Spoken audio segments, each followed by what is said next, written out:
रोही जाब बहार दिसे जिथे मैं निमानी दा यार।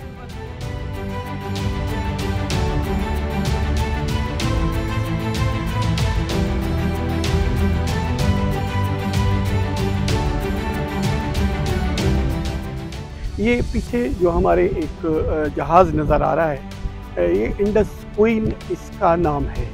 ये 1860 के करीब रियासत बहावलपुर जो एक ममलिकत थी और इस पूरे बरे सग़ीर की एक अमीर रियासतों में से एक थी, तो उसको अपना बहरी बेड़ा और हवाई जहाज़ तक भी बनाने का ख़्याल जब आया तो ये 1860 के करीब जाकर ये जहाज़ 3 मंगवाए थे नवाब ऑफ बहावलपुर चहारुम ने, सादिक मोहम्मद खान चहारुम ने, कि ये लंबे सफ़र के लिए पहले तो ये दरियाओं के, क्योंकि उस वक्त बड़ी सड़कें तो नहीं थी, तो ये वहाँ से लेकर मुल्तान तक से लेकर तो समंदर तक ये आने जाने के लिए इस्तेमाल होता रहा।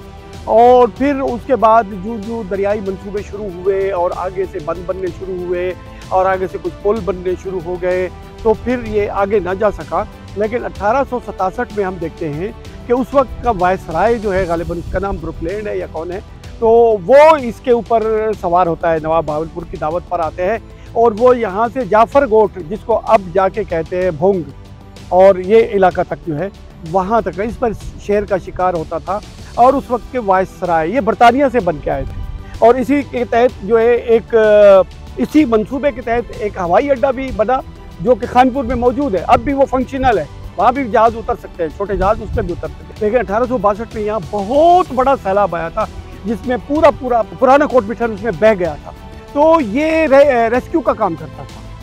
ये 1122 थी उस वक्त की। मैं जहाज़ पहला था, अच्छा पहला इसे 9 बजे चल दिया थे, उठू 2 बजे वाला वापस करूँगा। खूबसूरत था, सागवान लगाया, संग मरवा लगी इंदे उते ओ जहाज माल मारे हन 3 मंजिला जहाज। हाँ सही वाले सार जो क्या कुदरती अल्लाह के काम है। जे सार जाते हैं वो असाको रोमन दा रोन दे या थे दूसरा रोटी का ना खा दिया थे। ये कुछ बनाया मुझे, अच्छा बनाया मुझे, 2 लाख मुझे करोड़ रुपया लग मुझे कुछ बनाओ चाहिए तो होटल बने। हाँ सही बड़ा चला जा मकाना हो लोग से प्लेटा खाओ से खुश थी सन चला बच्चा जी में ये पैदावार तो कुछ ज़्यादा मिलते हैं।